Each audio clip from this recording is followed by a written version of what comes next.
This computer. Here we are, and we are live. Thank you for coming. Welcome, everybody. Today is August 21st, 2024. This is SIG API Machinery for Kubernetes open source bi-weekly meeting. And I apologize for the record for being late. And let's get to the meeting right away. Benluddy, are you in the call today to take the first one?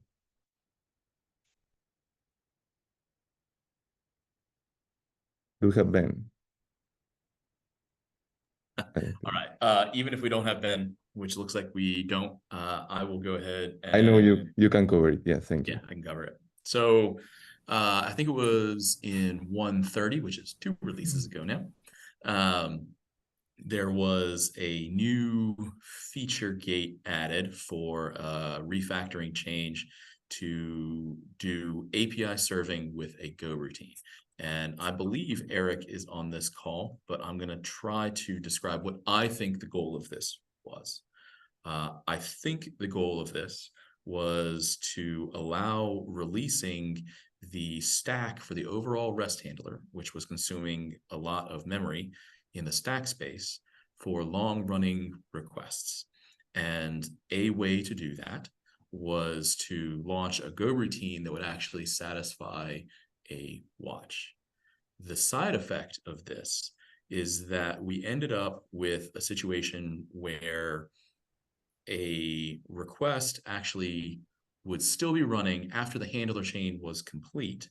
And this caused problems with anything that expected a stack to go all the way down and then unwind on completion. We saw it in particular in our logging, but it isn't necessarily confined to that. And so I should pause there and because I do see Eric here, see if I have described that well.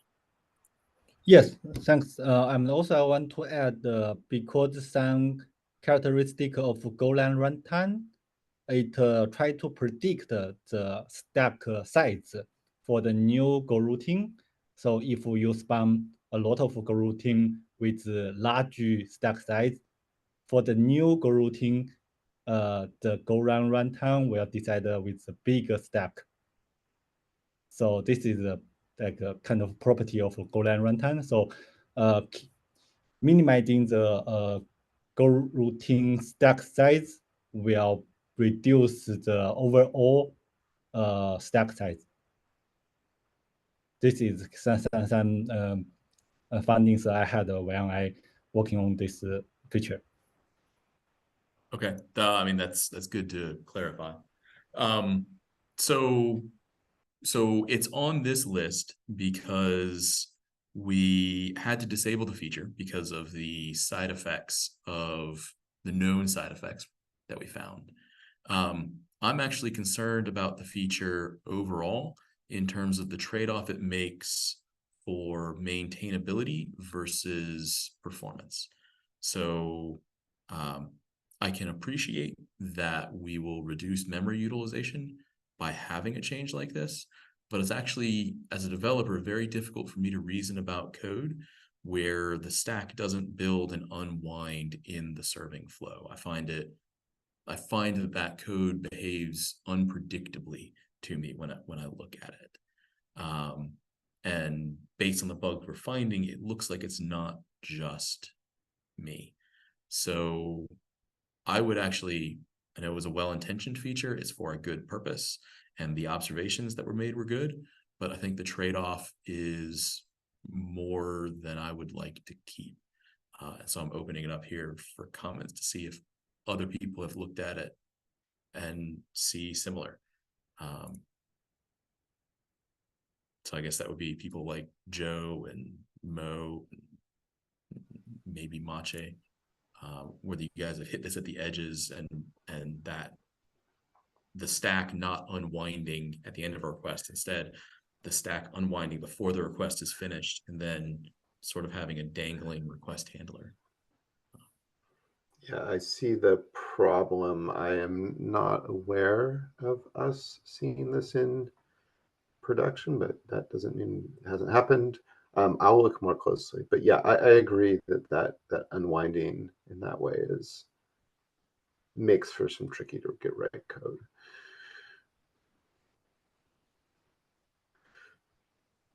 Yeah, you would see it. We saw it because the number of watches apparently doubled on us suddenly. Yeah. And that was where we detected it, because we actually assumed we had broken something different. And so we were like chasing down, like, what are you doing to double your request? You screwed up. We weren't expecting to find it here. Right. Yeah. No. It's the bug is it's clearly a bug and probably a class of bugs in that sense, and like making sure that we don't ever do anything wrong like this gets a lot harder. So I think that's kind of where I'm at. No. Yeah, I was just gonna say, like, for me, this kind of problem sounds almost like things to pursue with Go itself, and less things that us as application developers should be trying to sort of coerce the process into doing. Like, it's very clever, and I admit I don't think I would have thought to do it this way. Yeah, it doesn't sound like an approach I would take. It sort of defies my expectations as someone who has spent a lot of time reading the API server code. And outside of like a hijacker, I don't like an HTTP hijacker, I don't expect anything that happens in a request to outlive that chain in a weird sort of way. I haven't looked closely to see if like we had any weird fallout from this in AKS. But like, I think like if such a feature existed, I would not want it to be enabled by default, because I wouldn't, outside of very large clusters, I don't think I would be even willing to take the risk of turning it on. And I don't know, I would caution someone with a really big cluster for maybe we should try something else instead of like doing weird shavings of the Go runtime stack usage. Yeah, I think I agree that the problem this is trying to solve, overall memory utilization, is important. But I just, Eric, I don't think we want to try to solve it in this way. The ongoing mental overhead of what will run when, and effectively the way defer behavior changes, is just really unexpected.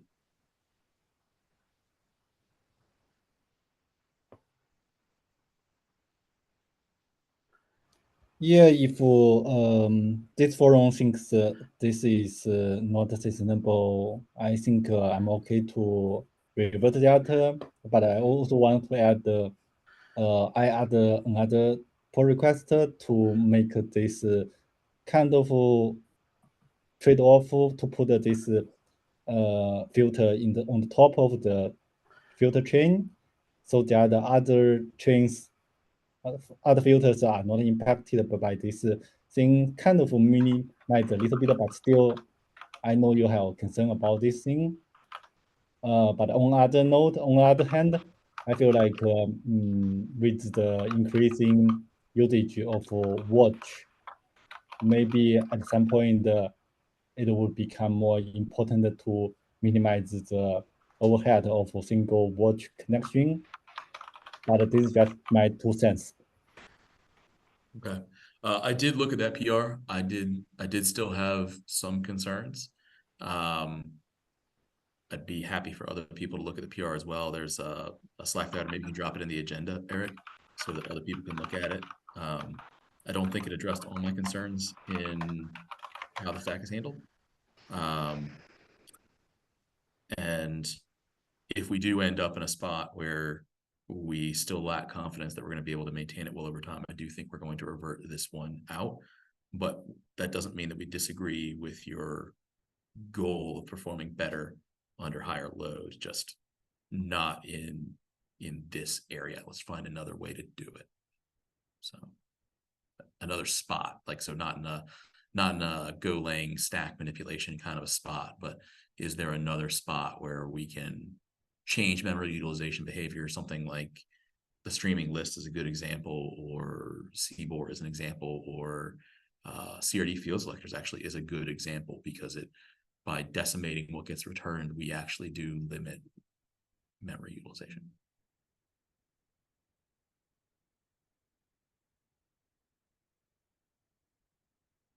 All right. Thank you, Eric. Thanks.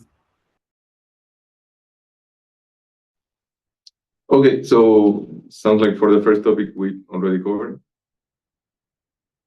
Yes, I think so. Thank you, David, for covering that. Let's go to the second one. Mo, you want to take it? Yeah, let's see. I gotta see where your screen share went.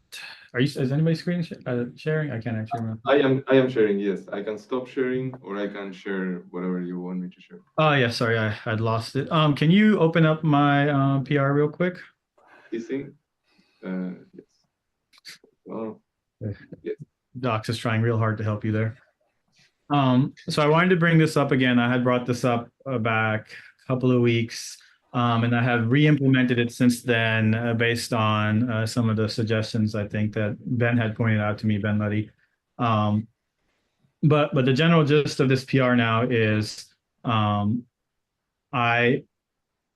inside of our REST client and request building logic, I detached the content config from the REST client and instead made it be handled at the request level itself, which is completely transparent in all normal cases. But what it allows us to do is then for the core clients that we generate, we can have them call an extra method on individual request objects for them to default to using Proto. And what this allows us to do is all of those users that Jordan was concerned about that extract the REST client out of one of our core clients and then start using it for random stuff, we basically can't break them because they won't call the new method, and therefore they will keep getting the old behavior of just using JSON. The only thing that I noticed that this broke was specifically unit tests that used a core client against a fake server and then made assertions at like the server level for the exact body YAML or JSON or whatever they were seeing. And so of that, we had about 4 in our code base, which were very trivial to fix. But as far as I can tell, there's no way for this to like impact someone using one of the core clients against a real API server or using the REST client out of a core client to make a different client and then using that against the API server, which I think was the overall concern. So I was looking to get some reviews on this to see if there was anything else I missed. But I think this is pretty safe and benign now, and we get Proto by default for core stuff across the ecosystem once it gets adopted. I don't know, any feedback, though? Looks great. No, just review it. See if I can get it in. Okay. Yeah, it's kind of mechanical, lots of just code gen changes. But each one of the commits sort of walks you through it. So you know, Okay. got it. It's not that bad to review. It is, I admit, convoluted because it's trying so hard to, like, you have to really opt in before you get the behavior. So Yeah, and that's kind of what we were going for. Yeah, I've been in the generator for an unrelated reason recently, so I can volunteer to do a pass. Okay. Yeah, I think that's all I wanted to do here. So I think we can just go to the next topic unless anyone else had any comments or feedback. Thanks, Mo. This is great. We're really happy I'm with good. that. Thank you for volunteering to review, Jim. Yep. Very good. Thank you, Joe. And thank you, Mo. Let's go to the next one. Joe, since you are unmuted, you are next. Also something, Mo, you might be interested in. So we have the storage version API, which is in alpha. We'd made an effort a cycle ago to see if we could figure out how to get that past alpha, but the CRD initialization lifecycle issues kind of made it really tricky. So we ended up backing out that proposal.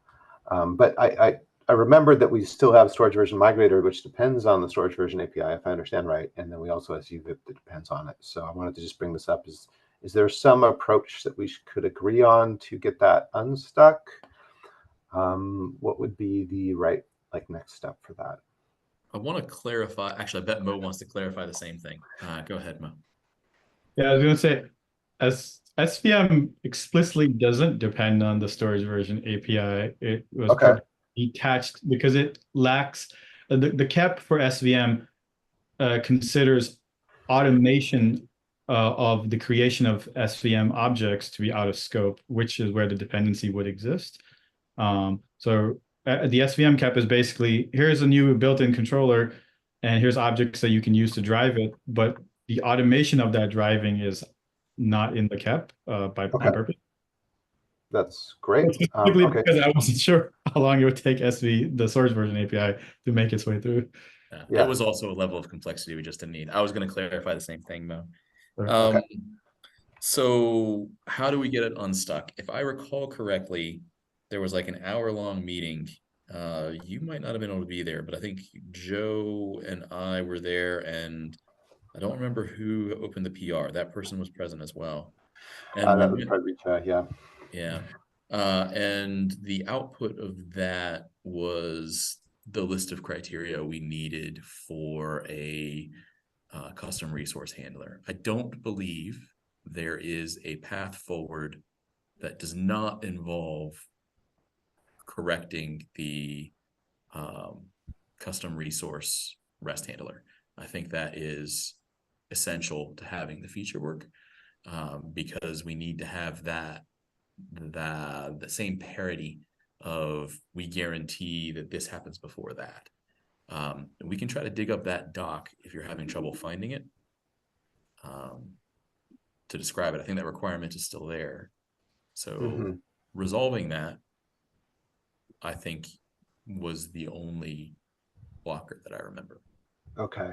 If I remember right, there were questions on what the best approach would be for that. So would the next logical step be to, rather than like submit a PR, would it be better to come up with some candidate designs and see if we can agree on one that seems like something that there were two paths laid out in the doc. One was a path that required an API change. Jordan was in favor of that. There was another path that did not require an API change. I was in favor of that, but I think either of us would compromise at that point. I think the actual difficulty in the code was not a design issue. I think it was actually an implementation issue. Where can you do this? Yes, that's what I'm most concerned about, is like what technical implementation approach should we be taking? It sounds like we shouldn't like just go in there and write whatever we think. We should like look at the code, come up with some different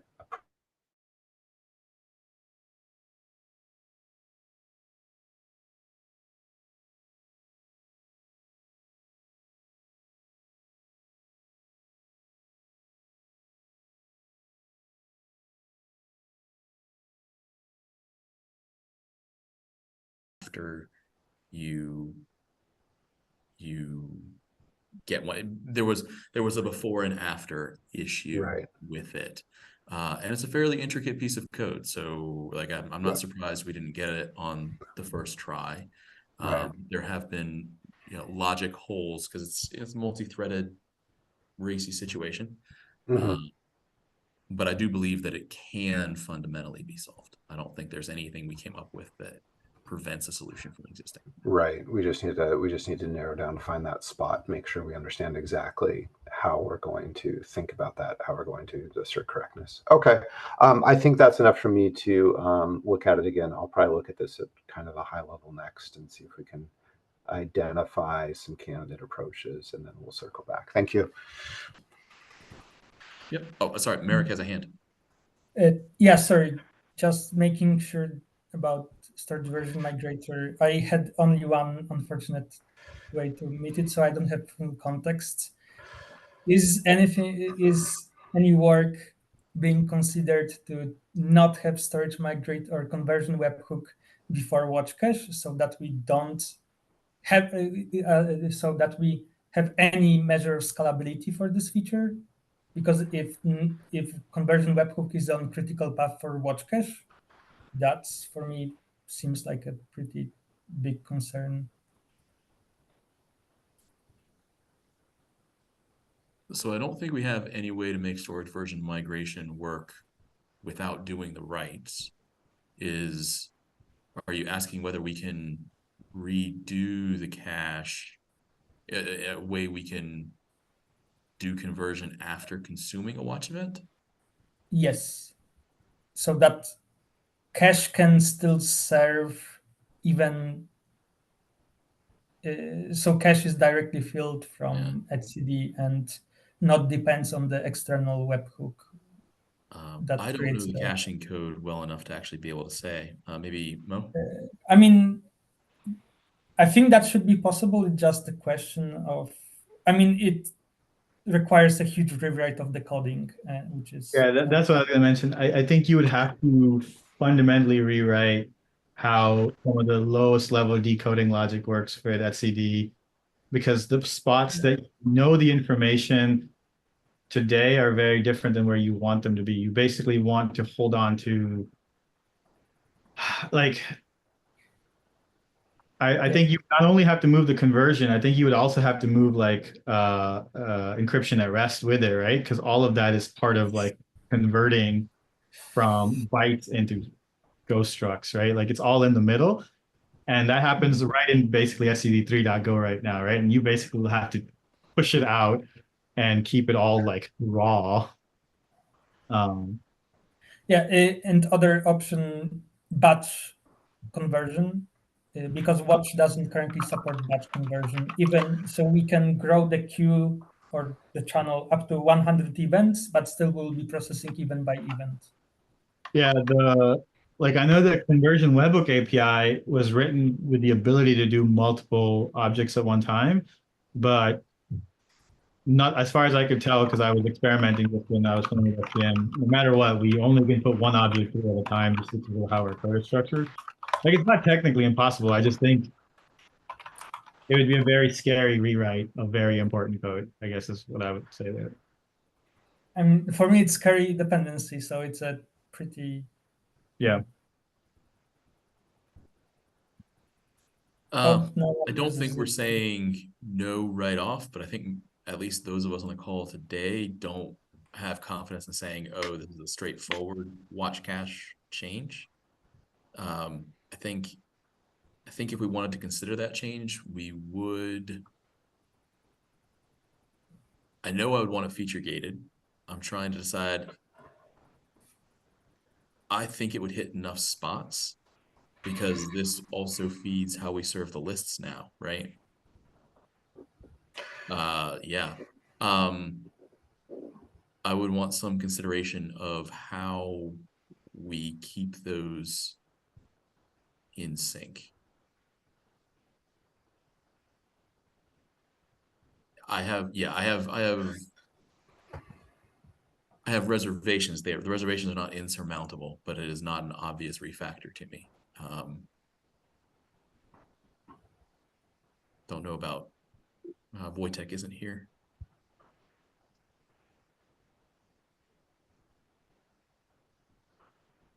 I would definitely want Wojtek's opinion on how much pre-design would be needed for that. But it would definitely need a gate if we were to try to do it.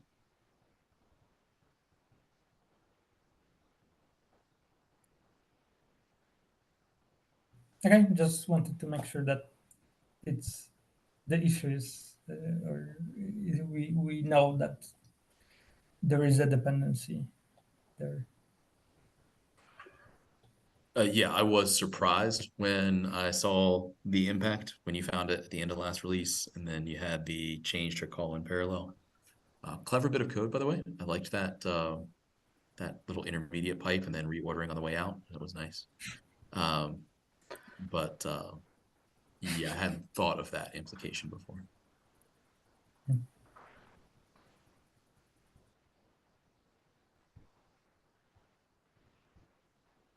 Okay, Marit, you're next. Do you want to take the caching one?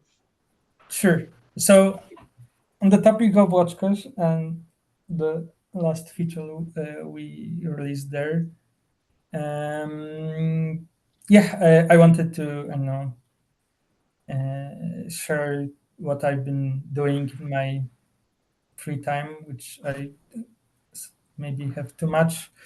So I linked the consistent reads. Maybe you know that the impact, but caching showed, or I hope it showed a lot of impact in scalability tests. I hope it will show as much impact when people adopt 131 and newer version of etcd. But the idea itself doesn't stop here. I have linked, like, there was some previous work and discussion about, hey, can we do a better watch cache, and can we serve other type of requests or optimize it? So I have been working on a POC to see how far I can push it. And I have already sent, I think, a PR that rewrites watch cache to use B3, and it has showed surprising results, or not surprising if you look into how what's the current implementation of the storage, but the current implementation or using B3, how it can impact already just replacing it without any other changes and benefits that B3 can give us. So the main change in the approach that I wanted to do versus like previous attempt by Madhav was the fast iteration using benchmarks. So first thing I did, I wrote a huge benchmark that benchmarks all the storage in all possible ways and all the requests that we do, and see how, like, the difference between latencies of them are, and you can see it can be pretty huge. And then I took what is Federico showing is the benchmark. So my goal is to, and I think Wojtek also mentioned it, if we have a benchmark, having this as a faster iteration and scalability tests would be awesome. So I think if you have, I would really want to have this merged and early, so we can iterate and get as much feedback on the benchmark itself, because it gives us a huge amount of information that we can use to guide further changes. And using this benchmark, I have prepared, if you open the previous tab with the reimplementation of watch cache, or like the new attempt, and my attempt with the B3 is like mostly covers the same code Madhav, but I fixed one of the or two things that were unoptimal, like gets for the B3. I will still use map, and the results are replacing the B3 saves us 35% of CPU or time, depending on the benchmark execution, and 10% of allocation. And this is just basically dropping a replacement with no changes. Second iteration I did was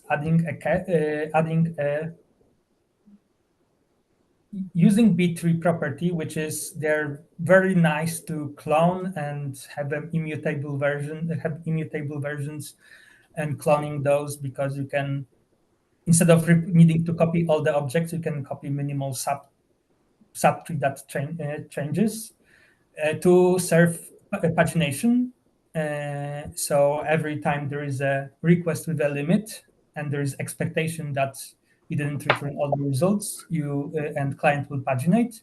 You can cache this state and have it wait for clients to come in again and serve it. And this again results in huge improvements. David, you have a hand up? Yeah, I have. I'm casting my mind back, trying to remember how this is implemented. My memory is that the watch cache is wired to an indexer. The indexer is backed by a map. And if I've understood what you verbally said, you're talking about replacing the thing that we call an indexer that's a map with a B tree. That same indexer, I think, is used by our informers. So I guess the first thing that I'm asking is, am I remembering the right code and am I remembering it accurately? Because you were right there. And the second thing is, if I'm remembering it accurately, is your proposal also making this a different kind of indexer so that it will be accessible on the client side, or is this only suitable for the watch cache? And that's like, I haven't looked at the code. I don't know. I'm just asking. My high level thought was, I'm terrified of the idea that we share one-to-one implementation between server and cache. I think from some point of view, it makes sense, but I don't want to optimize both sides immediately.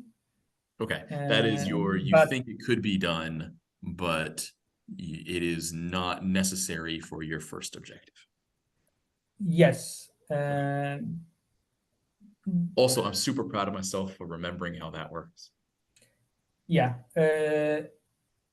you're exactly right. Like I don't know the legacy history, but fact that all the interfaces between informer and the storage interface is very, very, I would say, very code is very convoluted because it's reused between informers and watch cache. Yeah, so in my case, I focused only on API server cache. I don't see any reasons it would not help clients, because it's same. To be frank, the idea didn't come for me because I read the issue by Wojtek that he started the photo experiment. It came for me because I was playing around with etcd index that uses the same B tree. Like, it's been used, everyone uses the same B tree to serve, or everyone outside of Kubernetes uses B tree to serve key space, sorted key space, like for key value store. I don't know if, or I'm just maybe saying that etcd has been doing it for a long time. And I wanted to exactly implement the same concept of snapshotting the state of B tree, or snapshotting, just having an immutable index. So I have a slightly different view. So you're very excited about the benchmarks. I'm very excited about the benchmarks too, but I have a slightly different view of the most important part of the change. For me, the most important part is, does it behave the same? Do clients perceive the watch cache as the same? I know that they should. I would want to be sure that if we were to somehow screw it up, we'd be able to put it back in the field. So if I'm thinking about this correctly, and I probably am at this point because I can visualize that code, I think, you're talking about swapping in just one part of it. It's a fairly small refactor that you'd be looking to do, but I would want it to be gated. And I'd probably be willing to say that gate could default to on, assuming that it passes all of the equivalence tests. But I still want to You're gate saying it. just this change with the B tree to have it just a feature dedicated. Right. So my concern, I think Mo mentioned it in the other side. This is very sensitive code. We have a lot of history of having accidents here. So I'm in favor of a refactor to improve it. I do see it probably as oh, awesome. Actually, Fede, can you just open that up? And there should be a file in there that is watchcache.go. It should be watchcache.go. Watchcache, please. Yeah, it should be pretty small. Then scroll down. Keep going. Yeah, it's a small change, but I would want it gated so that we can choose either the new behavior or this behavior. I'm okay with the gate defaulting to the new behavior. If we mess up, I want to be able to put it back. Hopefully that's not contentious. No, I think it makes sense.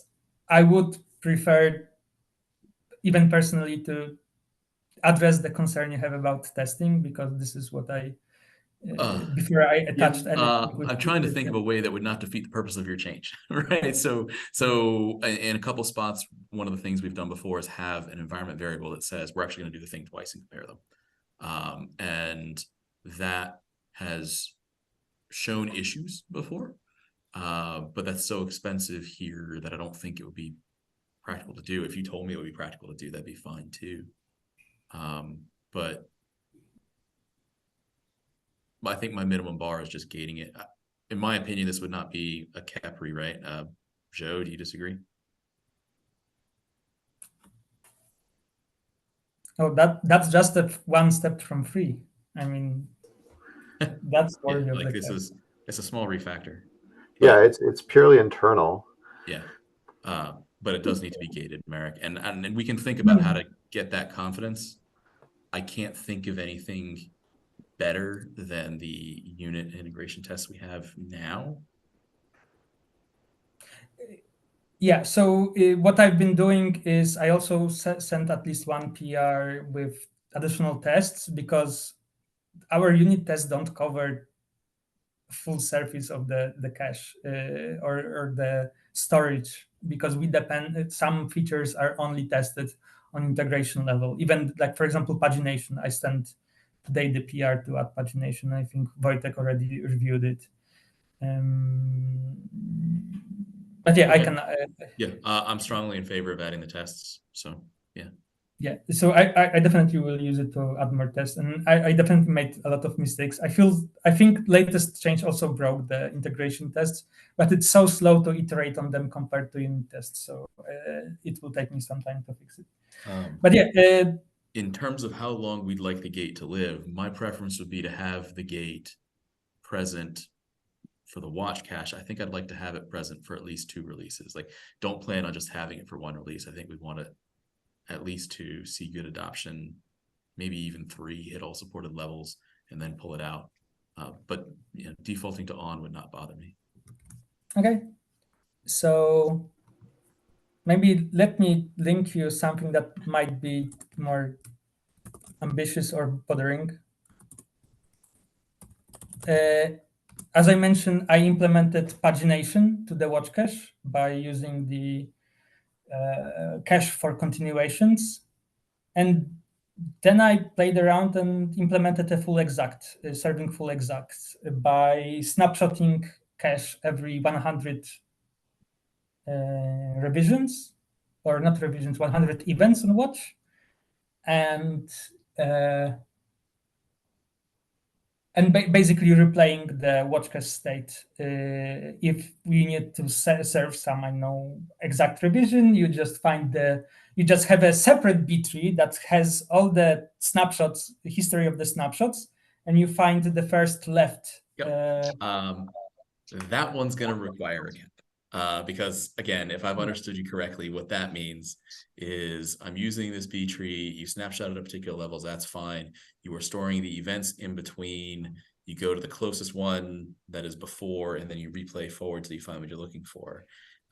It conceptually makes sense, but because of how novel it is, I think future generations will want us to explain what we were thinking, why we thought it would work, so that when we inevitably have a bug, they can address it.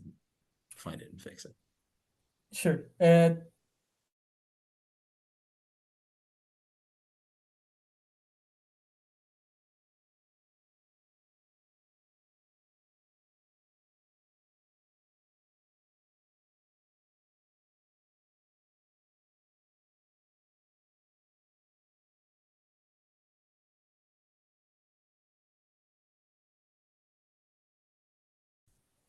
Yeah, so what is currently Federico is showing on the top is that, if you know bench stat, it shows that you can get up to, 83% of latency for all requests. Like I try to, combine all the requests, but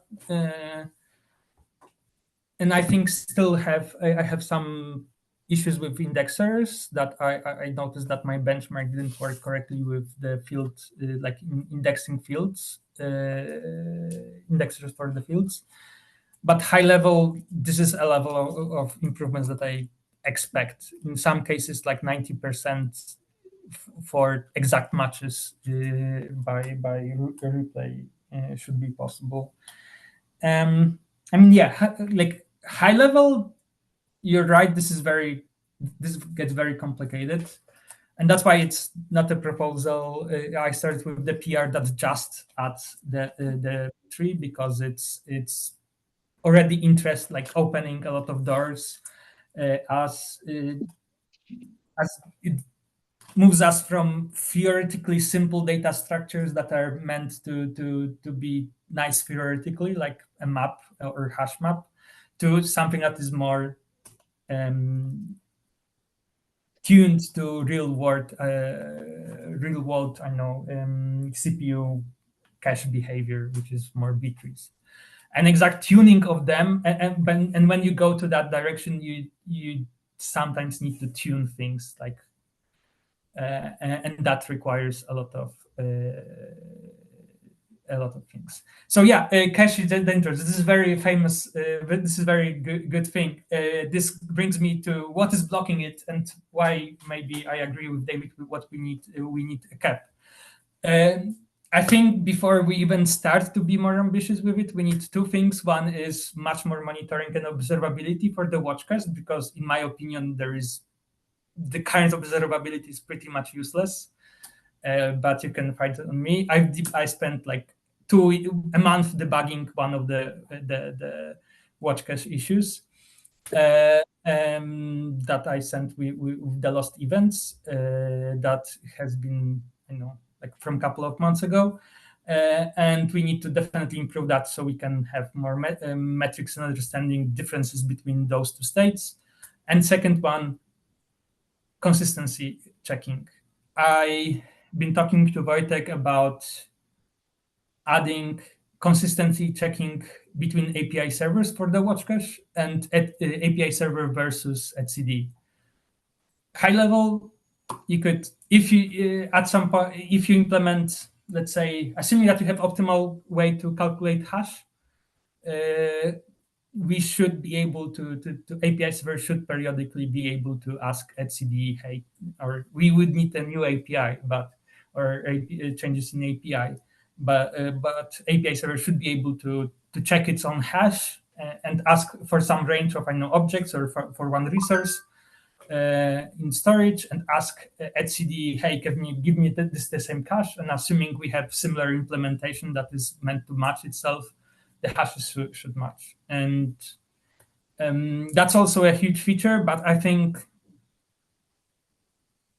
to build trust for this feature, we need to have, and for watch cache, we need to have a protection like this.